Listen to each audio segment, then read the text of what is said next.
चलिए बाबू, कल आप लोगों को हम थायराइड ग्रंथि तक बता दिए थे, बताया था ना। थायराइड ग्रंथि से पहले कौन ग्रंथि था? पिट्यूटरी ग्रंथि। यानी आप लोगों को कल हम पिट्यूटरी ग्रंथि और थायराइड ग्रंथि, दो ग्रंथि बता दिए थे। आप बताइए, थायराइड ग्रंथि से कौन सा हार्मोन रिलीज होता है? थायरोक्सिन होता है। थायराइड ग्रंथि कहाँ पाया जाता है? गला में पाया जाता है। कहाँ पाया जाता है? गला में पाया जाता है। इससे स्रावित हार्मोन का नाम क्या है? थायरोक्सिन। अगर थायरोक्सिन की मात्रा अगर नहीं बन पाए, थायरोक्सिन अच्छा से नहीं बन पाए, तो गले में क्या होता है? कौन कौन सी बीमारी हो सकता है? आपका शरीर भी फूल सकता है, ये भी हो सकता है बीमारी थायराइड की वजह से, जिसे कहते हैं मिक्सिडेमा। मिक्सिडेमा भी एक रोग है। क्रेटेनिज्म भी एक रोग है। और एक था घेंघा रोग, है ना। घेंघा रोग बहुत इंपॉर्टेंट है, आपके पेपर में पूछता है, समझ गई। घेंघा रोग किसके कारण होता है? तो आयोडीन की कमी से या फिर थायरोक्सिन की कमी से। अब आते, थायरोक्सिन हार्मोन को स्रावित होने के लिए फोर्स कौन करता है? थायरोक्सिन हार्मोन को स्रावित होने के लिए फोर्स कौन सा ग्रंथि करता है? पिट्यूटरी ग्रंथि, समझ गए। पिट्यूटरी ग्रंथि क्या करता है? फोर्स करता है थायराइड ग्रंथि को हार्मोन बनने के लिए। कौन सा हार्मोन? थायरोक्सिन। अब आगे बढ़ते हैं बाबू, पैराथायराइड। तीसरा ग्रंथि कौन सा पढ़ेंगे?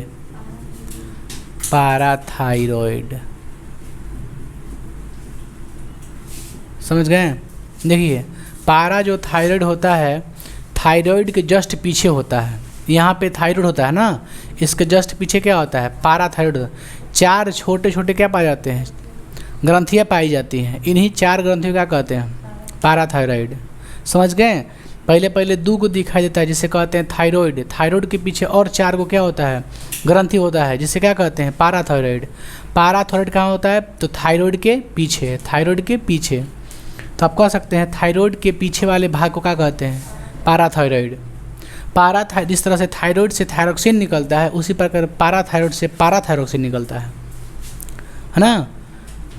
पैराथायरॉइड से कौन सा ग्रंथि निकलता है? कौन सा हार्मोन निकलता है? पैराथायरॉइड। थायराइड से थायरोक्सिन, अब पैराथायरॉइड से पैराथायरोक्सिन। पैराथायरॉइड नहीं नाम हो ग्रंथि का, पैराथायरोक्सिन। और समझिए, होता क्या है बाबू, अगर पैराथायरोक्सिन जो हार्मोन होता है, वो काम क्या करता है? तो ब्लड जो होता है ना, ब्लड प्रेशर, या फिर कह सकते हैं जो कैल्शियम की मात्रा होता है रक्त में, जो खून में जो कैल्शियम होता है, उसको कंट्रोल करके रखता है, माने बैलेंस बना के रखता है। अगर पैराथायरोक्सिन की मात्रा अगर अत्यधिक बढ़ जाए, पैराथायरोक्सिन की मात्रा आपके शरीर में, आपके ब्लड में सबसे अधिक, जानते हैं आप लोग कि हार्मोन कहाँ रहता है? रक्त में मिला रहता है। हार्मोन बेसिकली कहाँ मिला रहता है? रक्त में रहता है। रक्त के माध्यम से पूरे शरीर में क्या करता है? सप्लाई होता है। तो अगर आपके शरीर में जो रक्त होता है, रक्त में जो पैराथायरोक्सिन हार्मोन होता है, उसकी मात्रा अगर ज़्यादा बढ़ जाए, तो जो हम बताए थे आपको कि कैल्शियम ऑक्सीडेट हो जाता है, पता था ना। जब किडनी पढ़ा रहे तो बता रहे थे कि उसमें कि जो कैल्शियम में, जो किडनी में पथरी होता है, उससे किसके कारण होता है? कैल्शियम ऑक्सीडेट की अधिक मात्रा की वजह से हो जाता है। तो आपके अगर शरीर में पैराथायरोक्सिन की मात्रा अधिक बढ़ जाए, तो कैल्शियम की मात्रा भी अत्यधिक क्या होती है? बढ़ जाती है। कैल्शियम की मात्रा बढ़ने की वजह से आपके जो किडनी होता है, छोटे छोटे जाके दाने के जैसे बनने लगता है, उसमें वही क्या होता है? ठोस हो जाता है। ठोस होने के बाद वो क्या हो जाता है? पथरी हो जाता है, उसको बोलते हैं पथरी, स्टोन। तो आपके किडनी में जो स्टोन होता है, जो पथरी होता है, किसकी मात्रा बढ़ने से होता है? कैल्शियम की मात्रा बढ़ने से। कैल्शियम की मात्रा क्यों बढ़ती है? क्योंकि पैराथायरोक्सिन की मात्रा बढ़ जाती है आपके शरीर में। तो मेन कारण क्या है? पैराथायरोक्सिन हार्मोन। अगर पैराथायरोक्सिन की मात्रा बढ़ा, तो आपके ब्लड में कैल्शियम की मात्रा बढ़ी, और जब कैल्शियम की मात्रा बढ़ी, तो किडनी में क्या हो जाएगा? पथरी हो जाता है, समझ गए। तो किडनी में जो पथरी होता है, तो किस कारण होता है? कैल्शियम ऑक्सीलेट, आदमी बोलता है ना कैल्शियम ऑक्सीलेट। अब लिखवाई भी थी आपको, जब ब्रिक की पढ़ा रहे थे तो बीमारी लिखवाए थे कि किडनी के ट्रांसप्लांट जो होता है, डायलिसिस मशीन आता है बहुत सारा, वो रिफाइन करके देता है, निकालता है पानी को। बहुत सारा अभी डायलिसिस मशीन बैठ रहा है। बताइए, देखिए, थायराइड ग्रंथि के पीछे छोटे छोटे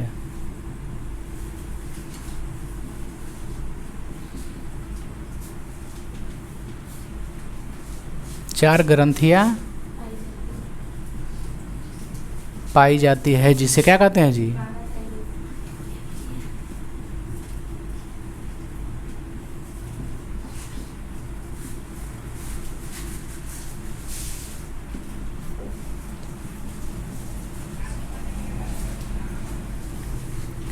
बताइए, इससे स्रावित होने वाले हार्मोन का नाम?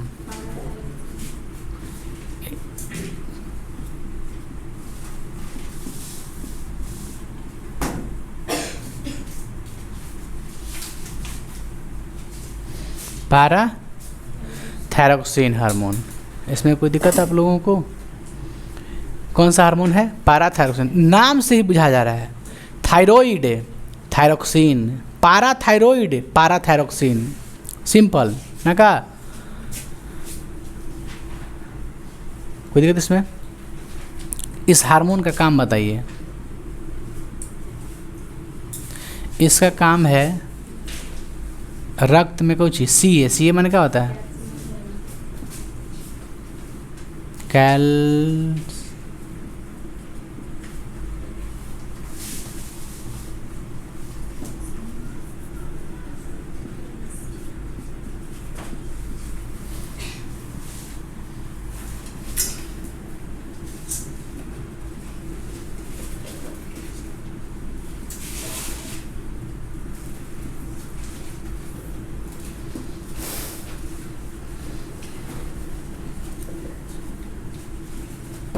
बीमारी क्या होता है? तो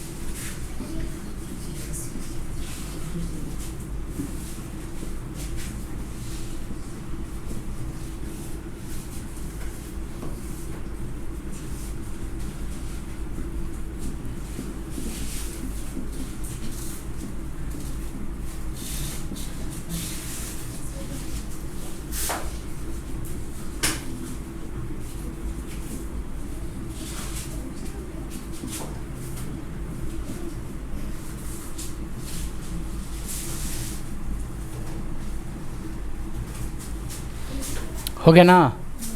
चलिए आगे बढ़ते हैं। नेक्स्ट कौन सा है? 4 नंबर ना, एड्रीनल ग्रंथि।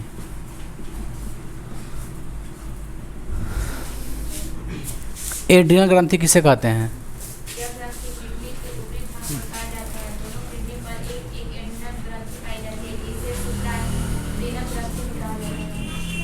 सिकी बाबू ध्यान दीजिए आप लोग। एड्रीनल ग्रंथि का दूसरा नाम क्या है?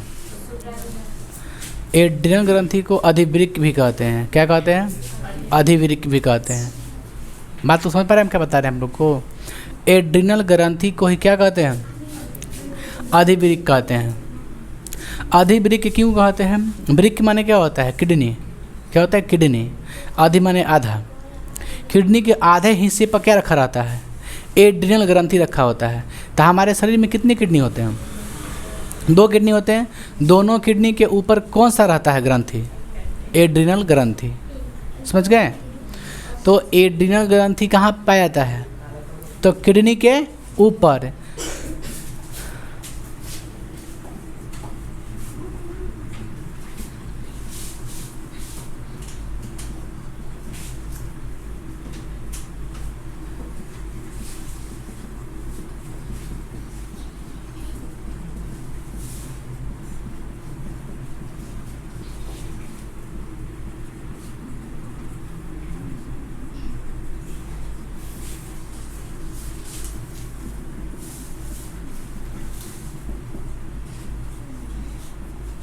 इसे अधिवृक्क भी कहा जाता है। आप लोग को कोई दिक्कत इसमें?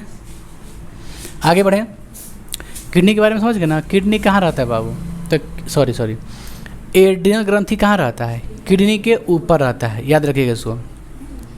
देखिए, इससे जो इसका जो मुख्य हार्मोन होता है जो निकलता है उसको बोलते हैं एड्रीनलिन। बताए थे आप लोग को। एड्रीनल ग्रंथि से स्रावित होने वाला सबसे मुख्य और इम्पोर्टेंट हार्मोन क्या है?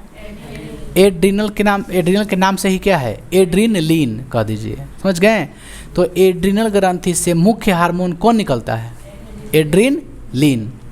इसका मुख्य कार्य क्या होता है एड्रीनल हार्मोन का? जो एड्रीनल हार्मोन, इसका मुख्य काम क्या होता है? यह कब स्रावित होता है? यह जब डर होता है आपके शरीर में, जब गुस्सा आता है, तब ये क्या होता है? स्रावित होता है। इसका मुख्य हार्मोन का नाम बताइए।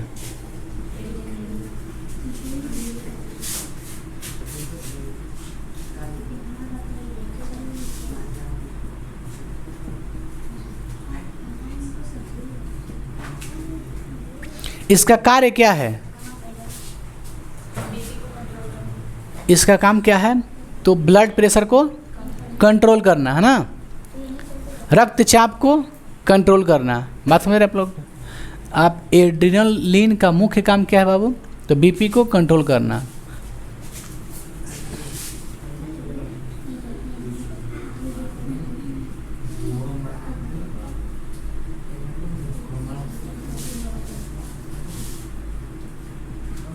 और कोई काम विशेष? अब बताइए, इससे जो स्रावित हार्मोन होता है, इस ग्रंथि से जो स्रावित हार्मोन होता है एड्रीनलिन, यह कब स्रावित होता है बताइए? हाँ, स्रावित होने का कारण, जैसे स्रावित होने का, कैसे स्रावित होने का है ना? Adrenaline hormone. एड्रीनलिन स्रावित होने का मुख्य कारण क्या है जी? तनाव, गुस्सा और डर नहीं हो सकता है? हो सकता है, ये भी हो सकता है।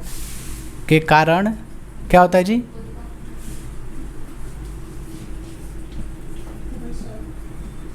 इसलिए इसे क्या कहते हैं? इसलिए इसे फाइट एंड फ्लाइट भी कहते हैं। कोई दिक्कत है? Fight and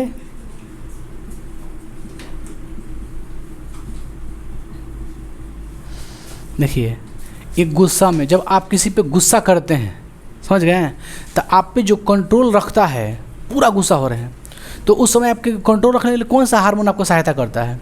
adrenaline. स्रावित तड़ातड़ होने लगता है आपके शरीर में, खूब बनने लगता है वो, समझ गए? तो एड्रीनलिन हार्मोन को इसलिए क्या कहते हैं? फाइट एंड फ्लाइट, है ना? फाइट माने लड़ो और उड़ो, लड़ो और उड़ो। पंच बनाते हैं ना मारने के लिए, तो उस समय आपको कौन कंट्रोल करके रखता है? उस समय कौन का हार्मोन निकलता है आपके शरीर से? एड्रीनलिन, समझ गए? देखिए, कोई चीज़ देखते हैं तो रोंगटे खड़े हो जाते हैं, उस समय भी कोई ना कोई आपके शरीर में क्या बनता है? हार्मोन बनता है। हर क्षण आपके शरीर में हार्मोन कोई ना कोई बन जाता है। जब भी आपको अगर तब्दीली दिखाई दे रहा है, परिवर्तन हो गया हमारे शरीर में, तो समझ लो कोई ना कोई हार्मोन का ही उसमें कोई योगदान है, भूमिका है। तो गुस्सा के समय में भी कौन सा हार्मोन निकलता है जी? तनाव में कौन निकलता है? एड्रीनलिन। इसलिए क्या कहते हैं? फाइट एंड फ्लाइट भी कहते हैं। आप समझ पा रहे हैं हम क्या बता रहे हैं आप लोग को बाबू? इसमें देखिए, एड्रीनल ग्रंथि का मुख्य हार्मोन का नाम बताइए, क्या है? एड्रीनलिन। पाराथायरॉयड ग्रंथि का हार्मोन बताइए, पैराथायरॉक्सिन। इसमें कोई दिक्कत? आप यहाँ तक कुछ जाने आप लोग? यहाँ तो कोई दिक्कत है? इसमें बहुत सारा हार्मोन निकलता है। अब हार्मोन को इसमें अभी एड्रीनल ग्रंथि का हम थोड़ा सा बताएं ना, पूरा पोस्टमार्टम करें तो बहुत लफड़ा हो जाएगा। देखिए, अगर हम एड्रीनल ग्रंथि की बात करें तो इसको हम लोग दो भाग में करके बांट के पढ़ते हैं। ऊपर वाले भाग को कार्टेक्स और नीचे वाले को मेडुला। तो एक हिस्सा को बोलते हैं कार्टेक्स, एक हिस्सा का बोलते हैं मेडुला। उसके आधे हिस्से ऊपर वाले को कार्टेक्स और नीचे वाले को मेडुला। तो कार्टेक्स से अलग अलग हार्मोन निकलता है, मेडुला से अलग अलग हार्मोन निकलता है। ये जो एड्रीनलिन हार्मोन निकलता है ना, मुख्य रूप से मेडुला से निकलता है। किससे निकलता है? मेडुला से। उसे एपिनेफ्रिन कुछ कहते हैं कहता। देखिए, इसका बताइए, एड्रीनल ग्रंथि का कितना भाग है?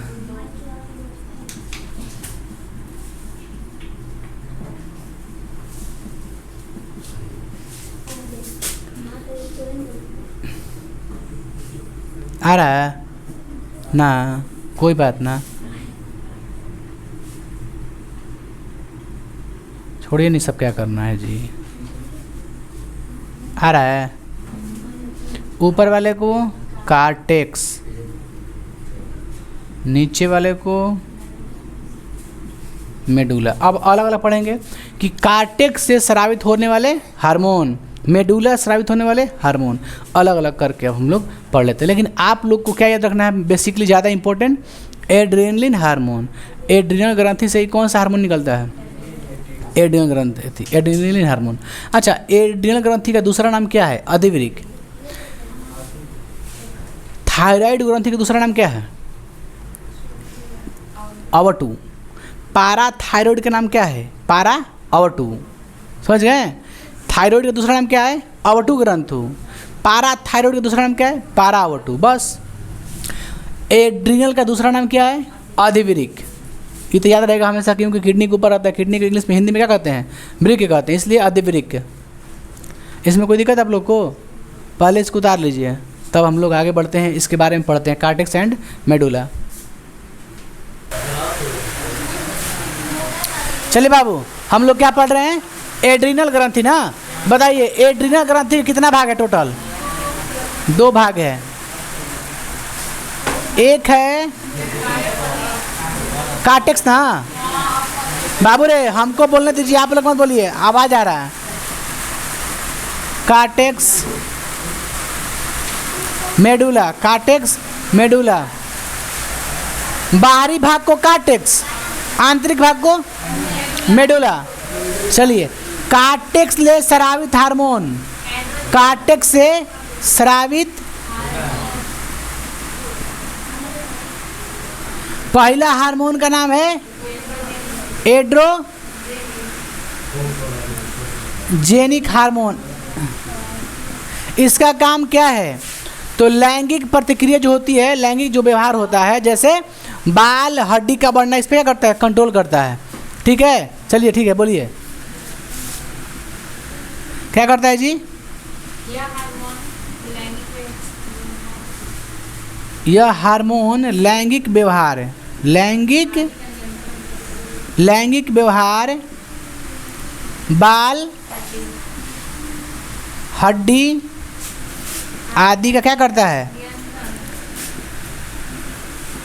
थोड़ा स्पीड लेंगे, इसमें कुछ है दम नहीं है।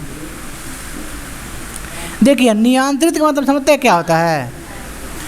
नियंत्रित का मतलब क्या होता है? कि बाल और हड्डी पे क्या करता है? कंट्रोल करता है। इसका मतलब क्या है? कंट्रोल कहने का मतलब ये है कि ना बाल के ज़्यादा बढ़े दी, ना ज़्यादा घटे दी, ओकरे कहला कंट्रोल। समझ लो, लिमिट। गाना सुने ना, हम है बिहारी, थोड़ा लिमिट में रहने का, तो वही है। तो लिमिट में करके रखता है कौन? हार्मोन। कोई भी हार्मोन हो, जो भी काम करता है वो लिमिट में रखता है। अब बढ़ते इसका दूसरा नाम है एल्डोस्टेरॉन। क्या नाम है?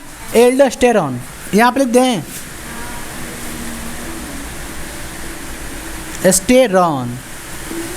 बाबू सुनिए, यह जल का संतुलन क्या करता है? बना के रखता है। क्या करता है? जल संतुलन।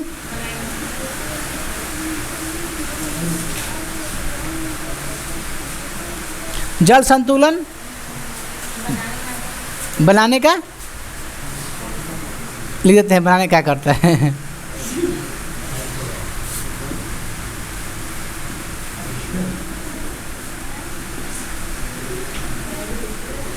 कंट्रोल करता है। एक और हार्मोन था जो जल का संतुलन बना कर रखता था, कौन?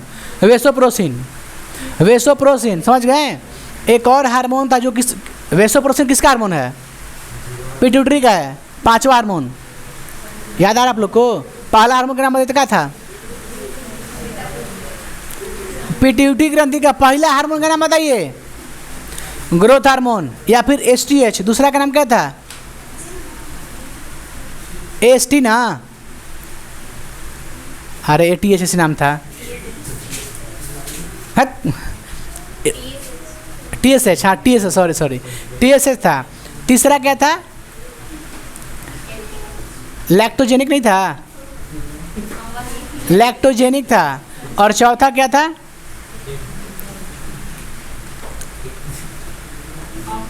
ऑक्टी ना थी ऑक्सीटोसिन, याद कीजिए आप लोग, भैंसवा का रुआ वाला बतले रहे हैं।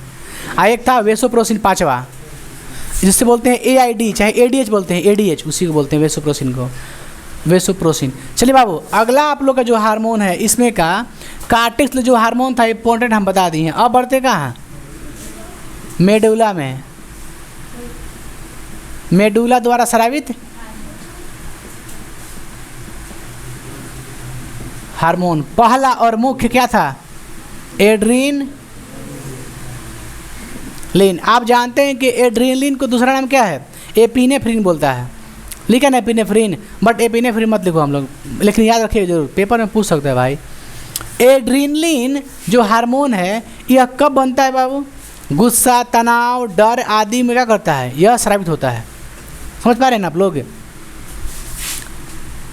तनाव, गुस्सा और डर के समय, यानी अगर हम लोग देख बाबू, इसे बोलते हैं बाहरी भाग, इसे क्या बोलते हैं, आप ये मत याद रखिए कि एड्रीनल ग्रंथि से एड्रीनलिन ही हार्मोन निकलता है। आपसे पेपर में ये भी पूछ सकता है कि एड्रीनल ग्रंथि का बाहरी भाग को क्या कहते हैं, एड्रीनल ग्रंथि के बाहरी भाग को क्या कहते हैं, कार्टेक्स, और आंतरिक भाग को मेडुला। ये भी पॉइंट पूछ सकता है, क्वेश्चन में पूछा भी है, देख लीजिएगा, है ना, ये पूछता है, बहुत इंपॉर्टेंट है। समझ गए, आगे बढ़े हम लोग। आपका ये क्या हो गया, ख़त्म हो गया। हाँ, अभी कौन कौन पढ़े हम लोग हार्मोन, पता है, एक पढ़े कौन सी, पाराथायरॉइड, दूसरा क्या पढ़े, एड्रीनल ग्रंथि। बताइए जितना भी हम ग्रंथि पढ़ने, कौन ग्रंथि है, अंतःस्रावी ग्रंथि। जितना भी ग्रंथि हम लोग पढ़ रहे हैं, कैसा ग्रंथि पढ़ रहे हैं, अंतःस्रावी ग्रंथि, क्योंकि अंतःस्रावी ग्रंथि क्या बनाता है, हार्मोन बनाता है। और डायरेक्ट कहाँ मिला देता है, रक्त में, और रक्त सगड़ी क्या करता है, पहुँचाने का काम करता है, पहुँचा देता है ना। तो ब्लड आपके लिए समझ लीजिए क्या है, ऑक्सीजन से भी बहुत इंपॉर्टेंट है, ऑक्सीजन को भी लेके जाता है कौन, ब्लड वे। आगे बढ़ें, अगला जो ग्रंथि उसका नाम क्या है, थाइमस। क्या नाम है, थाइमस ग्रंथि। हम लोग नेक्स्ट, और पांचवा ग्रंथि बाबू है, चौथा है, पांचवा, जिसका नाम है थाइमस ग्रंथि। कुछ समझिए मेरी बातों को। सबसे पहले हम लोग कौन ग्रंथि पढ़े थे, पिट्यूटरी। पिट्यूटरी कहाँ था, हाइपोथैलेमस के बगल में था ना। उसके बाद नीचे आए तो क्या मिला हमको, थायराइड मिला, थायराइड ना। थायराइड के बाद क्या मिला, इसके पीछे क्या मिला, पाराथायराइड। पाराथायराइड के नीचे क्या आ गया, एड्रीनल ग्रंथि कहाँ है, सबसे नीचे है, यानी किडनी पे ना है, समझिए। पिन एथी क्या बोले हैं, पिट्यूटरी माइंड में, ठीक है, अग्र मस्तिष्क में कौन था, पिट्यूटरी था। उसके बाद क्या था, थायराइड, उसके बाद पाराथायराइड, और उसके बाद आपका क्या है, थाइमस। क्या है, थाइमस। सबसे नीचे में क्या है, एड्रीनल है। हम पढ़ा दिए भले, लेकिन सबसे नीचे में अगर पढ़े तो कोई दिक्कत नहीं था। याद रखिएगा, जो पिट्यूटरी ग्रंथि है उसे मास्टर ग्रंथि भी कहते हैं, क्योंकि सब ग्रंथि पे क्या करता है, कंट्रोल करता है। लेकिन एक ग्रंथि वैसा है जिस पे कंट्रोल नहीं करता है, उसका नाम बताइए, पाराथायराइड। पाराथायराइड ग्रंथि पे पिट्यूटरी ग्रंथों का कंट्रोल नहीं रहता है। खेलिए खेलिए खेलिए, खेलता है, खेलता है, याद करो निकाल के, वर्ड में याद करो, वर्ड में नहीं। थाइमस ग्रंथि बताइए, थाइमस ग्रंथि शरीर में कहाँ पाया जाता है, वक्ष गुहा। वक्ष माने छाती, छाती के खाली स्थान का कहते हैं वक्ष गुहा। तो बताइए थाइमस ग्रंथि कहाँ रहता है, वक्ष गुहा में। वक्ष गुहा में कोई दिक्कत आप लोग को चला नाम है इसमें, हम क्या करें, बोलिए बाबू, क्या लिखें थाइमस ग्रंथि को, यह ग्रंथि वक्ष, वक्ष ऐसे लिखता है, तो ऐसे लिखता है, वक्ष गुहा।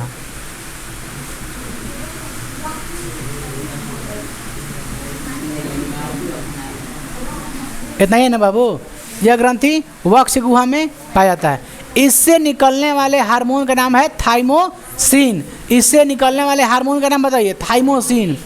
थायराइड से थायरोक्सिन, पाराथायराइड से पाराथायरोक्सिन, थाइमस ले थाइमोसिन। क्या है, थाइमोसिन। बताइए इससे मुख्य और इम्पोर्टेंट हार्मोन निकलने वाला का नाम बताइए।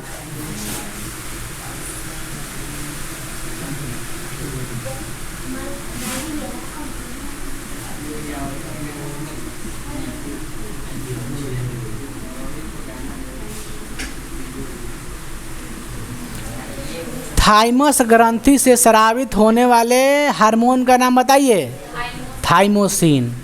बताइए थाइमोसिन जो होता है किससे निकलता है? थाइमस से निकलता है। ये तो याद हो गया आप लोग को। आगे बढ़ते हैं। थाइमोसिन का काम क्या है?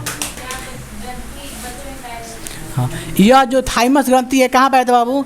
यह 15 साल के बच्चों में पाया जाता है। पाया जाता है ना? इसमें कोई दिक्कत है आप लोग को? आगे बढ़े हम लोग। थाइमस ग्रंथि बात समझिए। थाइमस ग्रंथि किसमें पाया जाता है? तो यह बच्चों में पाया जाता है। इसका मतलब क्या है? लगभग जिसका बच्चों का मतलब क्या? 15 साल तक नीचे, 15 साल तक के बच्चों में क्या पाया जाता है? थाइमस ग्रंथि पाया जाता है। इसका मतलब ये ग्रंथि ऐसा होगा जो बैक्टीरिया को मारता होगा। किसको मारता होगा? बैक्टीरिया को। तो थाइमस ग्रंथि और चीज़ बनाता है जिससे प्रोटीन और लिम्फोसाइट। क्या क्या बनाता है? प्रोटीन और लिम्फोसाइट बनाता है। जब कभी आप जानते हैं कि छोटे बच्चों में जब दूध पीता है ज़्यादा अधिक मात्रा में, तो उसमें जो दूध पीता है उसमें पचाने वाला क्या होता है? रेनिन। रेनिन हम लोग में नहीं पाया जाता है। आप लोग में रेनिन नहीं पाया जाता होगा। बात समझिए। रेनिन सिर्फ बच्चों में पाया जाता है। और जो WBC होता है, WBC क्या होता है आपको मालूम है? WBC क्या होता है? हाँ, WBC जो क्या करता है, जो आपके मुंह में जो लाइसोजाइम उससे नहीं मारता तो WBC मार देता है। ब्लड में जाने के बाद कौन मारता है? WBC। और ब्लड में रहता है कोई चीज़, WBC, RBC और प्लेटलेट्स। तो WBC अगर अंततः अगर ब्लड में चल गया कोई जीवाणु चाहे कोई बैक्टीरिया, तो ब्लड में कौन मार देता है? WBC मार देता है। तो कभी कभी क्या होता है कि WBC फेल कर जाता है। कौन फेल कर जाता है? WBC। समझ गए? WBC का दूसरा नाम क्या है? ल्यूकोसाइट। क्या नाम है? ल्यूकोसाइट। WBC की सबसे बड़ी कोशिका का नाम क्या था? मोनोसाइट। और सबसे छोटी कोशिका का नाम क्या था? लिम्फोसाइट।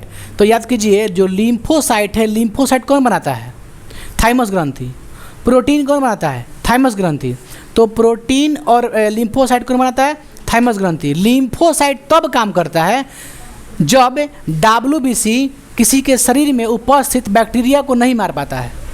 जब WBC, जो आपका वाइट ब्लड सेल है, श्वेत रक्त कणिका है, जब आपके जीवाणु के शरीर में नहीं मार पाता है, तो उस दौरान मारने वाला कौन होता है? लिम्फोसाइट। समझ गए? तो लिम्फोसाइट किसको मारता है? जो WBC जो बैक्टीरिया नहीं मार पाता उसको कौन मार देता है? लिम्फोसाइट। लिम्फोसाइट क्या है? बीमारी से बचाने वाले कोशिका है, कह सकते हैं। नहीं है? चलिए इसको पहले मिटा दो, उसके बाद इसको लिखते हैं इधर से बढ़िया से फ्रेश। कोई दिक्कत है बाबू?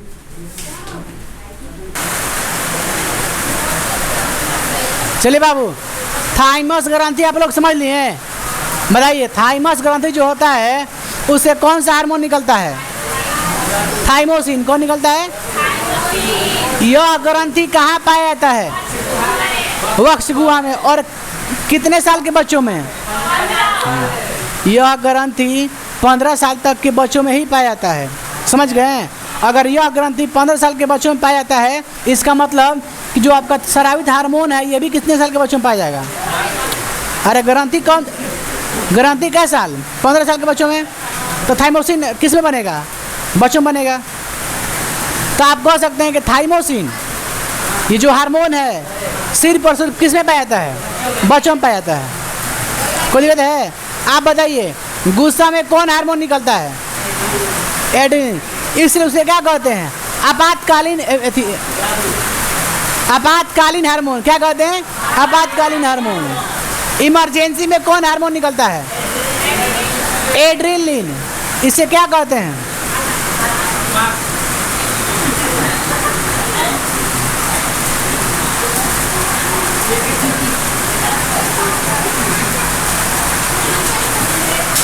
समझ गए?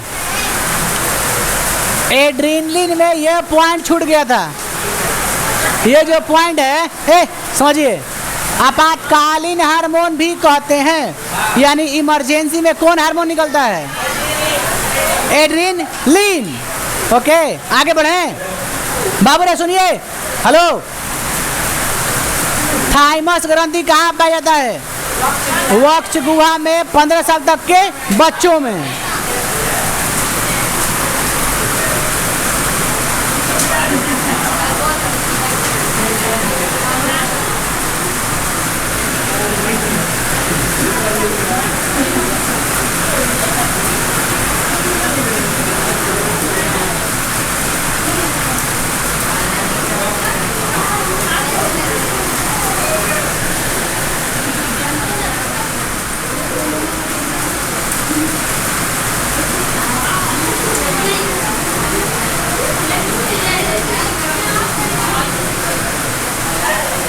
कोई दिक्कत है?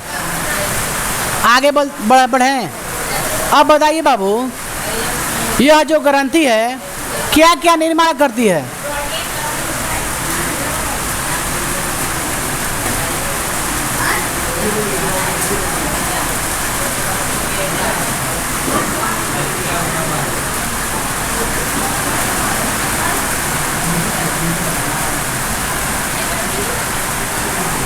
लिम्फोसाइट ना, प्रोटीन और लिम्फोसाइट, प्रोटीन और लिम्फोसाइट। लिम्फोसाइट हमें बीमारी से बचाने के लिए, है ना, ये रहता है बीमारी से बचाने वाला, ये रक्षक है कह सकते हैं।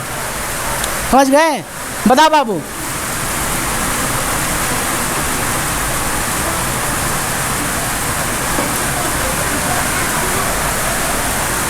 जब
हीरा पता है?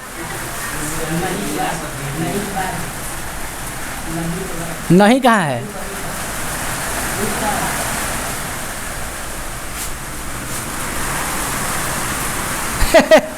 नहीं मार पाता है। जब WBC किसी जीवाणु को नहीं मार पाता है तो उस दौरान यह लिम्फोसाइट कार्य करता है, यानी यह हमारी बीमारी से लड़ता है और हमें सुरक्षित रखता है। हम कह सकते हैं ना, लिम्फोसाइट क्या है? तो WBC के सबसे छोटी कोशिका लिम्फोसाइट है। अब बताइए, छोटे छोटे जो बच्चे होते हैं धूल मट्टी में खेलते हैं, यानी उसको सबसे अधिक बीमारी होनी चाहिए, लेकिन उस बीमारी होता है नहीं हो पाता है। रीज़न क्या है? उसमें एक्स्ट्रा चीज़ है लड़ने वाला। कौन है? उसमें कोई एक्स्ट्रा चीज़ है, क्या लड़ता है? लिम्फोसाइट। ये एक्स्ट्रा है ना, हम लोग में नहीं पाया जाता है। ख़त्म हो गया, अब तुरंत बीमारी हो जाएगा, लेकिन बच्चों में नहीं हो पाता है। मट्टी खा लेगा, कुछ भी खा सकता है, कभी कभी होता है कि नहीं ऐसा? तो उसको कौन बचाता है? लिम्फोसाइट। लिम्फोसाइट समझ लीजिए क्या है? दवा है। क्या है? दवा है। किससे लड़ता है? जीवाणु से, बैक्टीरिया से। या किस में पाया जाता है लिम्फोसाइट? बच्चों में पाया जाता है। आप समझ पा रहे हैं ना क्या बोल रहे हैं हम? तो पेपर में पूछेगा लिम्फोसाइट किस में पाया जाता है, तो कहिएगा बच्चों में। किस में? बच्चों में। इसीलिए बच्चों को बीमारी नहीं हो पाती है। हाँ, जल्द आगे बढ़ें। इसमें कुछ उड़ा है पॉइंट? हाँ, शरीर में अब सुनिए, जो शरीर होता है बच्चों का, उसमें लिम्फोसाइट की जो मात्रा होती है 20 से 40%, 20 से 40%। अगर संख्या में देखें हम लोग तो 1500 ले 3000 कितना होता है, 1500 ले 3000।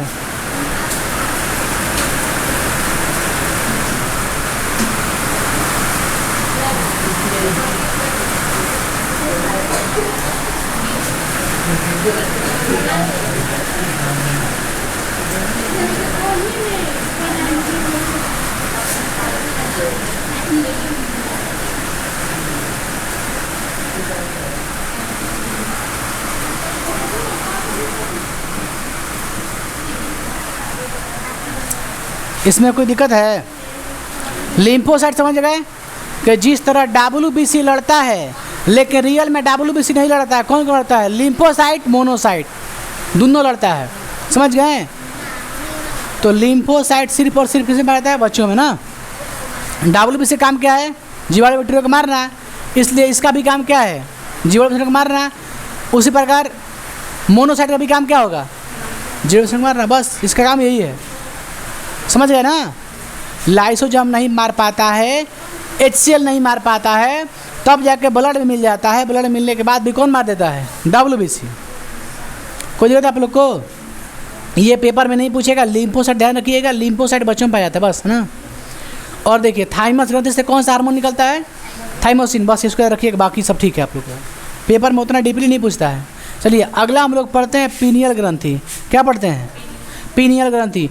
जो पीनियल ग्रंथि है ना, वो भी कहाँ है? आपका मध्य मस्तिष्क में उपस्थित होता है। कहाँ होता है? मध्य मस्तिष्क में होता है। पीनियल ग्रंथि मध्य मस्तिष्क में होता है। समझ गए? उसको लिख करके हम लिख बताते हैं बढ़िया से। उसके बाद आपका लैंगिक रहस्य की दीपिकाएँ हैं, बाद बता देंगे आप लोग, कल बता देंगे। पहले खाली पीनियल पढ़ लेते हैं हम लोग, बस।